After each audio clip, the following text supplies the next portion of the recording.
Back to the Lovin Dubai show.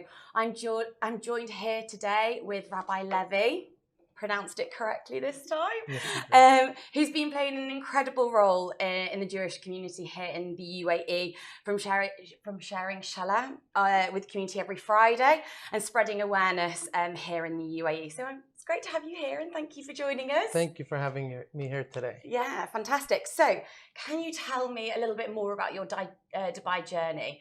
What brought you here, and how long you've been here? So thank you for having me again. I'm from Brooklyn, New York. Oh, wow. From the US, yes. I moved here just about 7 years ago, moved to the UAE. What brought me here to the UAE is we had a small growing Jewish community that had been moving here from different countries, from Europe, America, South Africa, Australia, and slowly more Jews coming. There was a need for a rabbi to come to lead the community and to build up the different services. So that's what brought me here 7 years ago. Amazing. So do you like Dubai? Like, how do you like living here? Yeah, so we of course love Dubai. Dubai is a great city. People from all over the world coming here, living here, different cultures, different nationalities.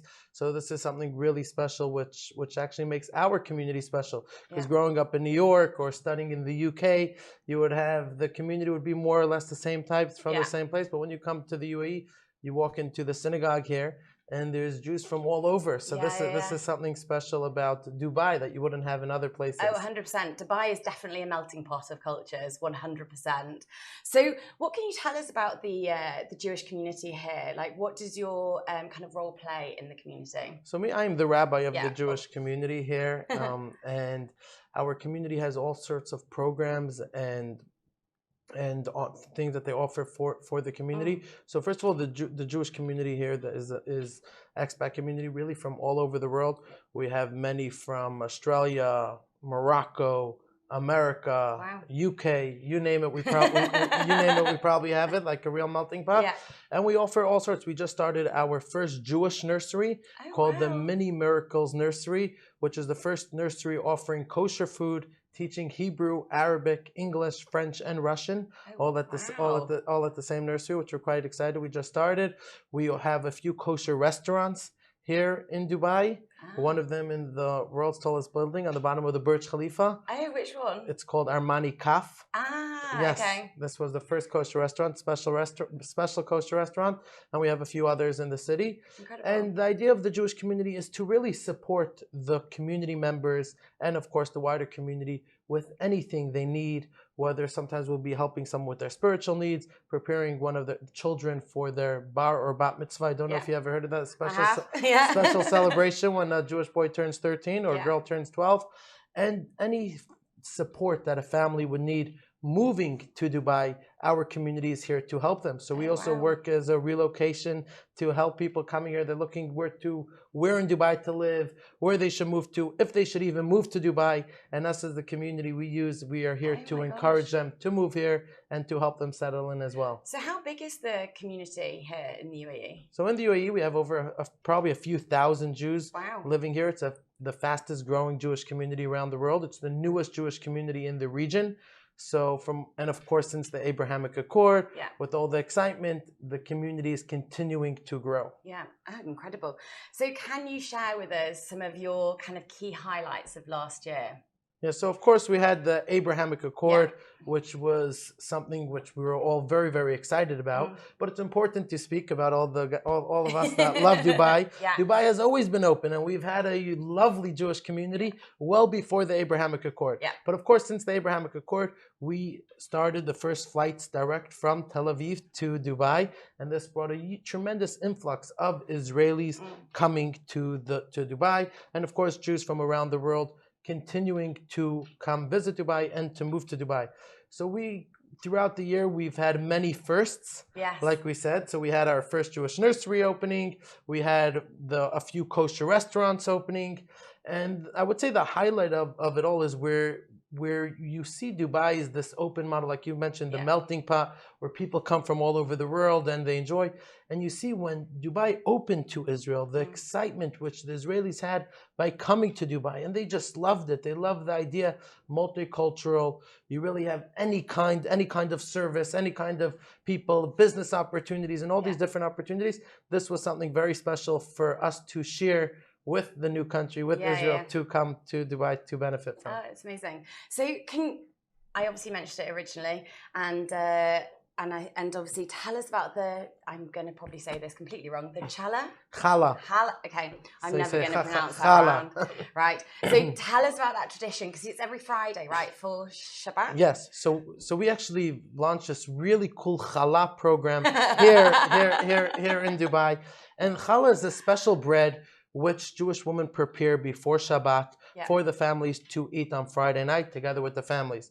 And here in Dubai, as you have many expats, many young bachelors or even young families that don't really know how to prepare the challah bread themselves. Yeah. So we started sending out challah bread to different community members. I remember the first week I just delivered myself maybe 10 or 15 bags to a few friends until it grew to we deliver a few hundred bags a week to different community members and friends of the community. And now it turned into a tremendous system where we have delivery boys and packaging and special bakery just to bake this special challah bread. And of course we have the Dubai challah bread, which is special challah bread, and people are looking forward to it. And I'm starting to get Instagram messages and WhatsApp messages. Oh, by the way, do you guys have the challah bread? Or from many people, from Emiratis, from European, Middle Eastern. This is something which became a highlight of people's week, the challah bread. I mean, I'm not going to lie. I would enjoy getting bread delivered to me on every Friday. This week, the whole Lovin Dubai team will be getting challah bread delivered to their doorstep. You heard it here, yes. You heard it here first. Yes. We've got some happy people around the studio today. So obviously you're doing such incredible things in the communities, but can you tell us about life in the synagogue itself? Yeah, so of course, the synagogue is a time where people come to pray and to reconnect to their heritage, reconnect to the religion. And the idea of us building a strong community here in Dubai is this idea of bringing the tolerance of Dubai, the coexistence, and passing it on to our children and our future generations. And this is something very important, because as you could come to Dubai, and of course it's a melting pot and you have so many different nationalities, different cultures, it's important for us to maintain our identity. And through maintaining our identity, we then have proper tolerance and coexistence. This doesn't mean that when we're sitting all together, we all have to pray the same. No, I think everyone should maintain their identity, pray the way they're used to, keep their traditions, keep their culture, but while together, respecting each other and having coexistence. And this is something which is so important to give this message to our children and to the future generation. So yes, when Jewish families move to the UAE, they move to Dubai, and they come and they have the opportunity on Shabbat morning to go to synagogue and to tap into their religion, to their heritage. This is something important, not only for our community now, but a message which we want to teach to our children and to future generations. And this is not something only for the Jewish community. This is for all communities. When you're living here in Dubai, sometimes you can get a little lost within the hoo-ha of the hoo-ha of the city. And it's important to sometimes take the weekend, take the opportunity to tap into your personal identity, because this is the identity which we want to pass on to our children and to our future generations. And of course, it's important as a community, we get involved in cross-communal activities and be part of the general cohesive and building cohesive communities. So doing work, humanitarian work and different voluntary work throughout the communities. Doesn't matter, of course, which religion, which nationality. We are here to continue help the community and continue the vision of His Highness Sheikh Mohammed bin Zayed and the whole leadership of the UAE, for the UAE to be a beacon of light and inspiration onto its neighbors and onto the whole region. That's incredible. So do you accept other, cultures, religions, people to the synagogue? So of course, during the prayers, we have the Jewish people coming to pray and this, but our services and anything that we could do to support all religions, all nationalities, this is something which our community really focuses on. to be here, to be a strong community in Dubai, and to support all the people in Dubai. And this is something happening on a constant basis. Sometimes we would have members of other communities, other nationalities, reaching out to him and say, oh, Rabbi Levi, I know you're from New York. One of our family members have to go for medical treatment in New York, and we know the Jewish community in New York is quite large. Would you connect us with a doctor? And of course. And sometimes we would call our colleagues in other mosques or churches or whatever. It doesn't matter. It doesn't have to be religion, different cultural things, and asking for help. And this is the idea, to learn from each other and to build a network to create a brighter future for our children. And this is really the message, what our community wants to give over here in Dubai, that we're not just a community focused only on inwards towards our synagogue and towards our thing. Rather, we are here to be part of the outreach and to support each other and to create different programs and to create really a brighter future and be this beacon of light to transform. And we see this, by the way, it works. If you look at the Abrahamic Accord, the first one to jump was, of course, UAE. And then look, right away, Bahrain, Morocco, and this light will continue. Yeah.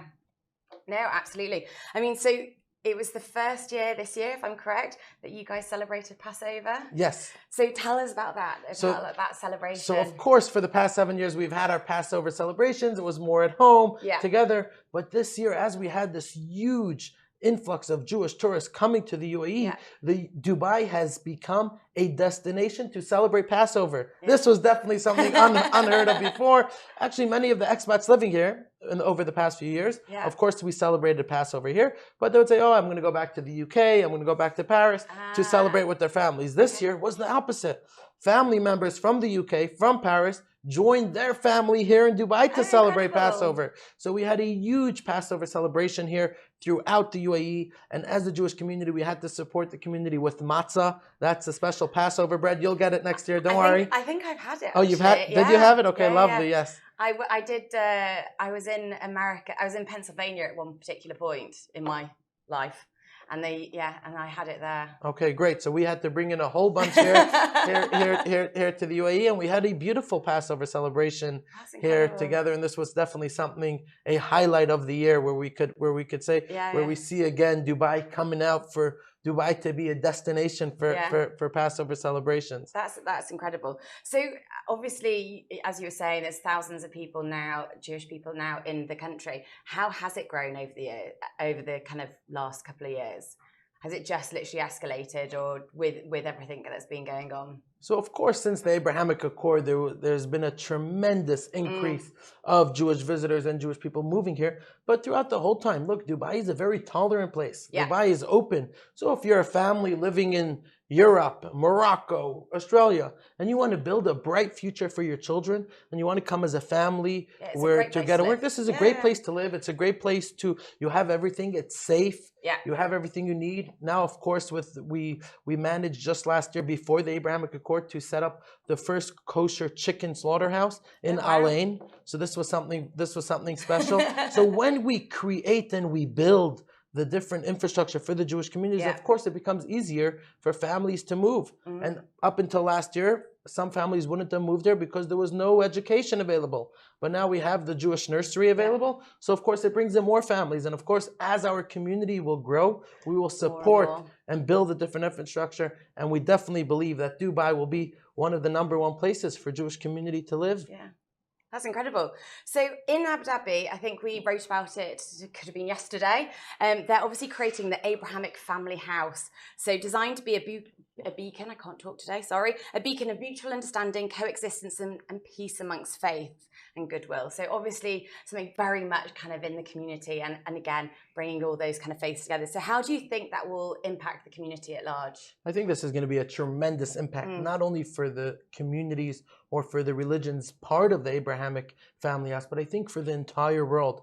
This is the message of the UAE to the world, and of the UAE to its citizens, to its residents. The idea of the importance of building bridges, the idea of the importance of coming together as communities and building a brighter future for our children, for our future generations. And when we come together, whether it's the Jewish religion with the Muslims or Christians or really any religion, any race, any nationality, anyone that comes together to build something together and build, this is something which creates tremendous positive impact for the future.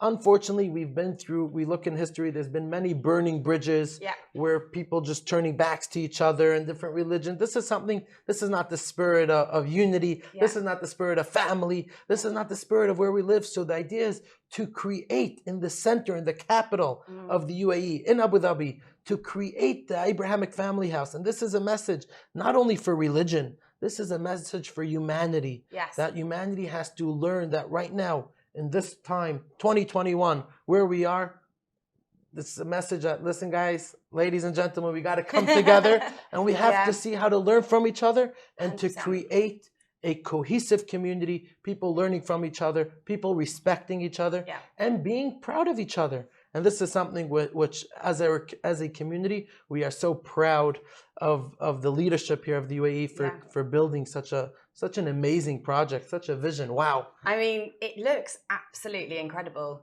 I'm really excited to see it kind of come together. I mean, why do you think the UAE was so instrumental in kind of creating this landmark cultural design? I think that for the UAE, like we mentioned before, it's important, this idea of teaching tolerance, teaching coexistence. If you look in the region, there's unfortunately, or really in the whole world today, this is not only for the Middle East. It is, this is the whole world. Unfortunately, we have things that are dividing each other. You go to some countries, I'm not going to mention their names, now with the recent politics, every time there's elections or this, the polarization in the world is something unfortunate, and this is not something which we want to teach our children or our future generation. This is not something that we want to pass on. And what the vision of the UAE and the vision of His Highness Sheikh Mohammed bin Zayed was, let's take this opportunity from here, from the middle of the Middle East, from Abu Dhabi, and let's slowly start introducing tolerance, coexistence. And I tell you, this is something not only in religion, this is something cross-culture, which is making tremendous impact. And we have many families moving from the US, moving from Europe. And when they come to Dubai, they come to Abu Dhabi, they come to the UAE, they see, wow, they see the respect. They see walking in Dubai Mall, you see a Jew with a kippah, with a yarmulke, the Jewish hat. You see a Emirati with a kandura. You see someone else walking however they want, and everyone walking freely, looking at each other, respecting each other, no one judging one another.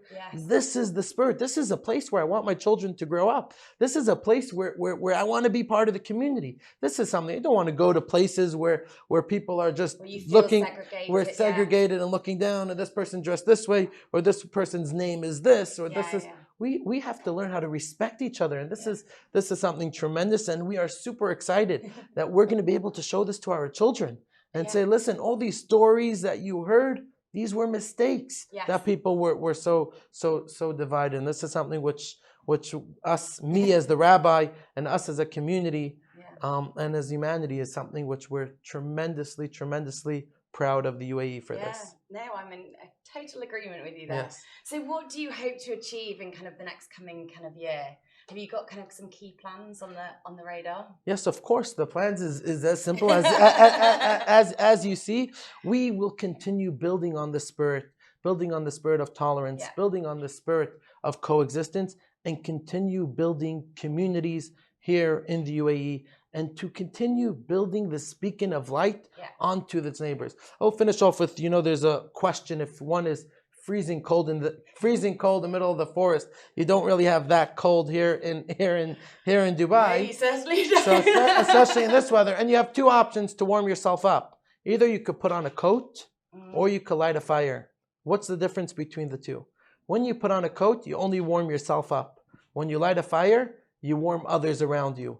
And this is what the UAE is about. The UAE is about lighting the fire, spreading the warmth, and spreading the warmth onto the region and to the whole world. And this is definitely something you see. We're still in, unfortunately, but COVID, if you see the response that the UAE did, how much aid they send to the neighboring countries, yeah.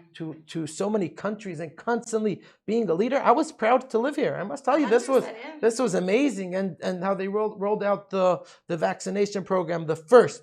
And so quickly and everything. People were surprised that I was vaccinated in 2020. Everyone, and before that. I'm exactly the same back in the UK. Yeah. So this is something which we're proud of. Yeah. And this is definitely something which we want to continue to build, because if the UAE has one challenge, I think it's a well-kept secret. Yes. And I think it's our job, and you guys are doing a fantastic job, Lovin Dubai, to spread the secret of Dubai to the whole world. That the world should see there's a place, Dubai.